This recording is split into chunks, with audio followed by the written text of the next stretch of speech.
Welcome back everybody, it's DestinysJesus here. Today we've got another video looking at how to W key out Mr. Savage. We've all done Kiriachi and Micho in this series, so we're carrying on to Mr. Savage today.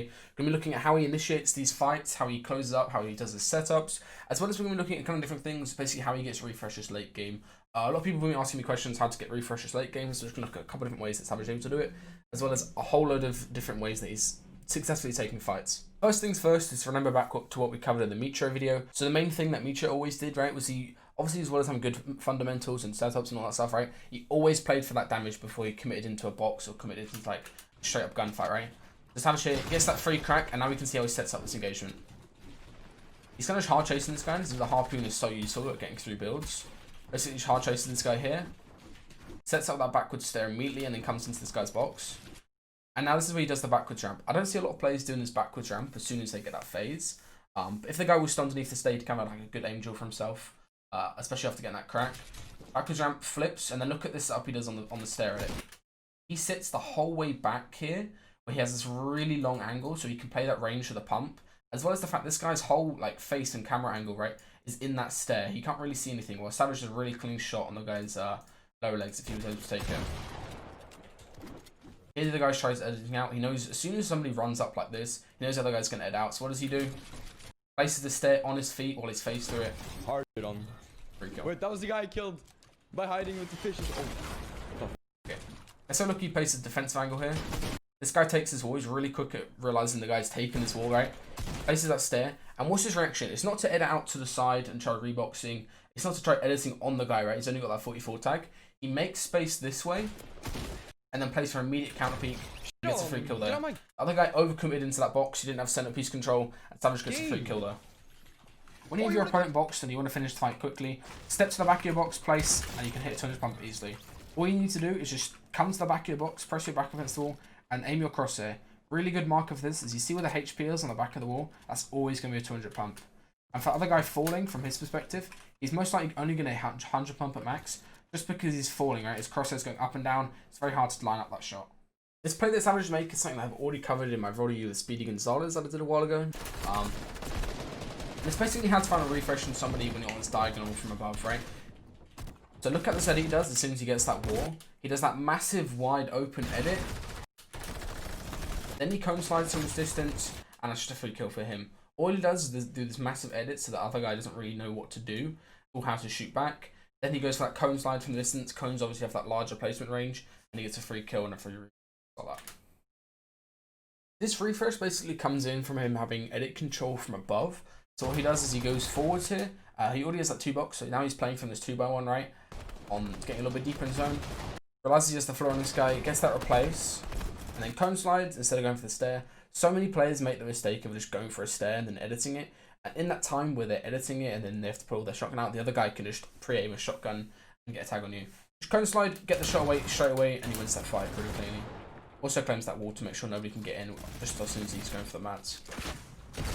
This fight is a perfect example of all the different mind games that Savage plays during an engagement. So to begin, he baits the RPG that he's going to exploit straight in when it's not loaded. Now he sets up on the wall, changes his angle up again, right? Baits the pickaxe swing, doesn't even hit the wall. Then he waits for the guy to edit out, gets this really nice pre-fire shot as they run out, and then that's a free kill. Obviously he knows the guy's just instantly going to run out because he's probably a linear player. Just run out as soon as he goes for the wall. So he baits his pickaxe swing completely, gets that pre-fire on the guy, and then places the floor to finish the fight really, really cleanly. This is how Savage swaps his angles as he's coming from this wall place, as he just showed. Basically gets it like this, cone slides, and then the opponent's expecting this top right-hand edit. He resets with a right click. Always make sure you keep this edit open rather than scroll resetting and then going through. Keep this edit open, right click, reset, go through, and you get the kill just like that.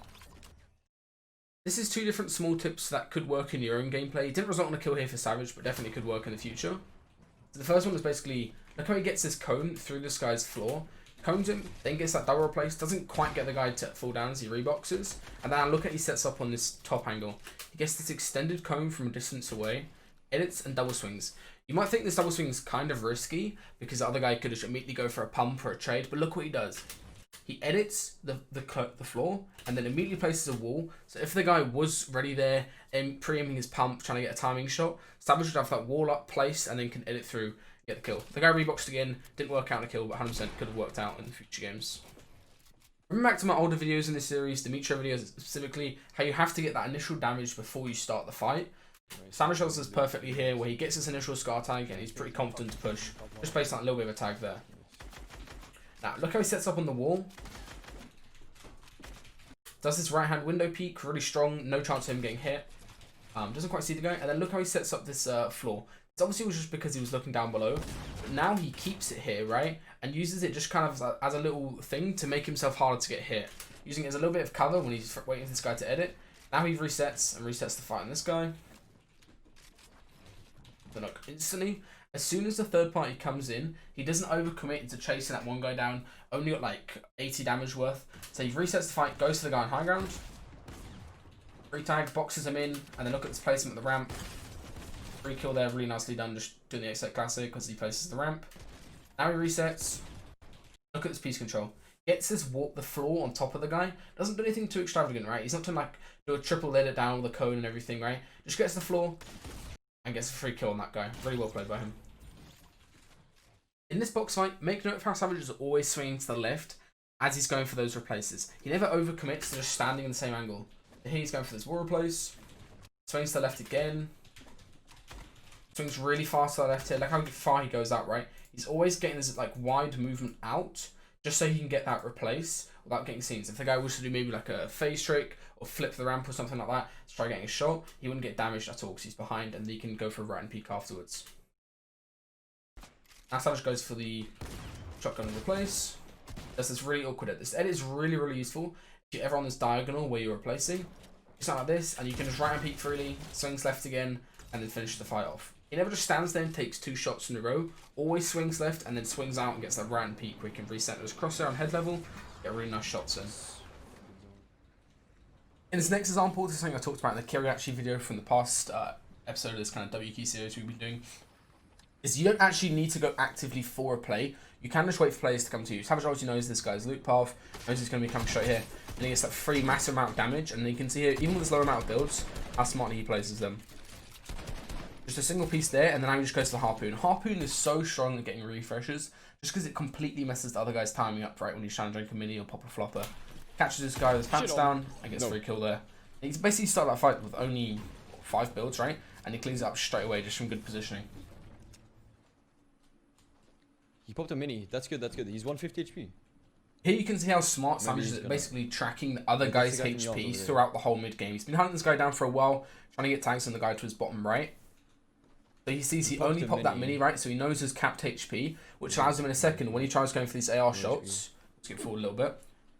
When he tries going for these AR shots, gets that insta crack. He knows the other guy's extremely low just based on that. So now he's really confident in starting this fight. So look at the setup he does here.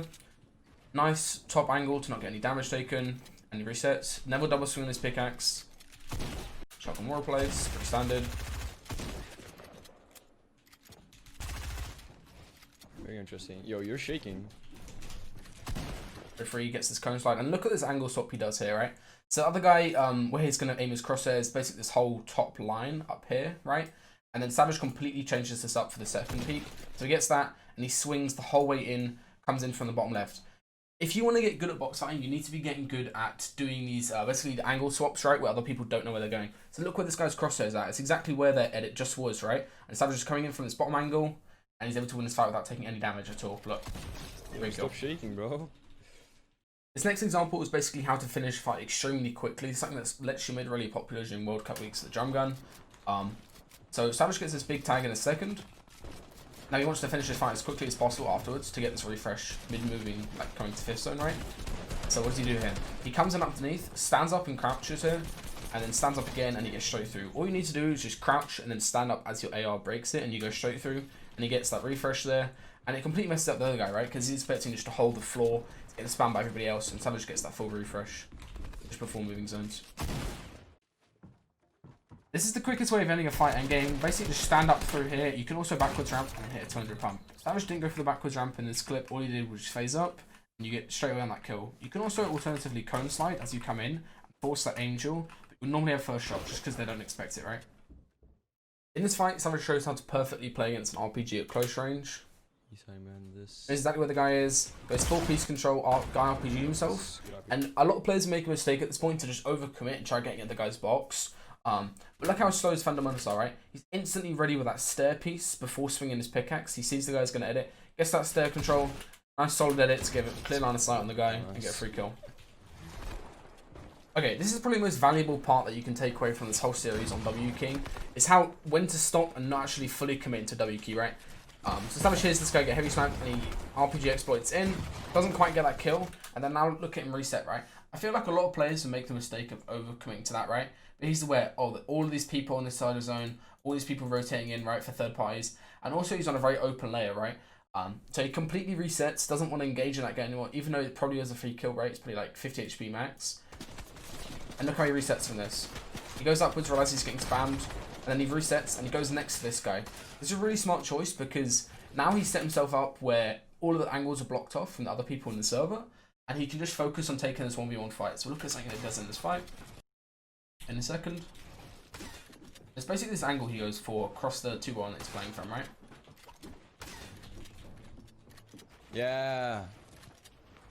Look at this really nice defensive line that he gets in a second. Baits the big pot a couple times. Then look at this angle, right? So he swings to the left actively here, does this wide open edit, right? And if the guy was to overcommit and spray, let's say through that window, that's such a nice shot for you. Basically just playing from that 2-1 to allow himself to get a defensive peek on the solo, as well as knowing not to engage into that fight and overcommit when it's getting towards the late game. This is a really useful trick that I don't really see anybody talking about or using too much, and it's basically how to know when somebody's going to insta-edit on you. So many people have this situation in box fights happen where somebody just runs up and you go for the wall replace and they just insta-edit on you, right? And then you're on the back foot playing defensive. It's an easy way that you can tell somebody's going to go for an edit on you and they get that centerpiece control or just get a shot off in return. All I did there was I saw that Bloomy was going to go for that instant edit just based on how his build blueprint moves, right? You can see the small motion here while I'm grabbing the edit. You see how my blueprint moves down and my pencil moves up. You can also, once you get good at recognizing this, you can see when somebody's got their shotgun out versus when somebody's about to edit, right? So it just starts with the low position compared to if they're just holding their blueprint, as if the wall's going to get spammed. If you get good at reading those signs, this is how it looks to your perspective through wood. So that's him holding an edit, right? You can see how he's got his edit open. I'm now going to be ready with my shotgun. But maybe if he's just holding his wall instead, I'm trying to replace it and he's just holding it. There's blueprints up, playing defensive. As soon as he goes for that edit on me, maybe a window edit, I can be ready with my pump and just get ready to either centerpiece him or go for the edit and the shot. This is an easy way of finding a refresh late games. Basically, when you're towards front side, instead of positioning in your box, right, we have 4 walls for edit control. And a lot of people obviously going to see that and they're just going to ramp backwards, ramp over you. Is you can just quickly get in your cone like Savage does here. He waits and scouts, trying to figure out his rotate path, and he gets a fully refresh just like that. This next example is a really good way that just do solid box fighting fundamentals and also kind of catching his opponent off compared to the standard timing. Okay, so Savage fully boxes this guy to cover him off, replaces his cone, and now just waits for this pump out, right? The guy inside of his box obviously is a very standard player where he thinks, okay, he's going to swing on my floor and then try to hold me with a shotgun and then swing on my floor again to try to take it, right? Obviously, Savage wouldn't double swing. This is kind of a high level game. He wouldn't expect him to double swing. So Savage doesn't even swing at all, right? He completely messes this guy's timing up when he goes for this counter peek, because he thinks Savage is going to be swinging, right? And Savage gets a free shield to crack, and that allows him the confidence in a second. Kind of resets here for a little bit. Allows him the confidence in a second when moving starts going far again. To go for this impact kill. Not quite get that kill. But he gets this one here. Really nice shot with the half wall. It's all those mats from it. Going back into the late game, we're going to see 2 examples of how Savage able to find 2 refreshers back to back in the exact same fashion. Just through good fundamentals of knowing where zone is and knowing where players will be based on zone position. So here, coming into second moving, going to see how Savage actively makes his way towards the front side.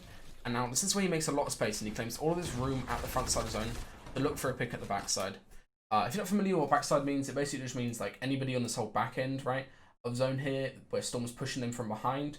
Savage is on that front side where Zone's actually moving towards. So he has the advantage in looking for a pick here. He comes back and does the same RPG peek that we've been seeing doing a couple times. Gets a free tag, and then gets that free impact. Now, look again how Savage resets his position in the actual endgame and moves his way towards an edge. Now he's completely on the backside in Storm, right? Look how he actively comes up and is really good at layering to get towards the south side. He wants to get towards the south side because he knows that's going to be less congested. And it's also just an edge he can play from to look for a pick. He comes up, gets off that congested layer there, resets, and now he drops low. This is a really smart decision to drop low as early as possible. And look how much, again, look how much room he claims on his front side. Claims all of this to himself, has that storm edge on that right-hand side, basically acting as like a wall where nobody can come from, because obviously most people aren't floppers at this point in the game. And he's able to look up, just barely missed the shot there. And now he just plays very nice and slow, doesn't rush anything, because he's towards that front side, right? Or he was. He has a lot of time to go for an impact kill here, but he doesn't need to rush into somebody's box because Storm is pressuring him too quick. Now he knows this other guy's on the back, gets that impact kill again, gets all the mats from it, and he's able to carry on moving. Alright, so in this fight, we're going to see how Savage plays from the back foot. Where he's boxed up, he has to be defensive, but how he's able to use his opponent's aggression against them to get free damage in, and then change the tide of the fight, change the tempo, and actually start acting as the aggressor. Savage here is boxed up, trying to use a campfire to getting beamed. This is Yakos, very good player, pushes his walls. He gets that dink. And then look how Savage actually realizes, oh, he's committed into my box, going for a harpoon play. I can come round and go for this edit. Doesn't quite get it in time as Yakos reboxes and goes from a different angle. Now Savage resets fully, gets out. Baits the mini. He did a full 1 second of the mini and realized, okay, Yakos is going to get my back wall. This is really nice timing shot with a lot of damage. Now, look how he gets this wall behind him. I don't know how he realized that he got this wall. But he actually grabbed this wall from around where Yakos is boxed up on the left. Comes over the top. It's a massive tag in there. Now he's really low.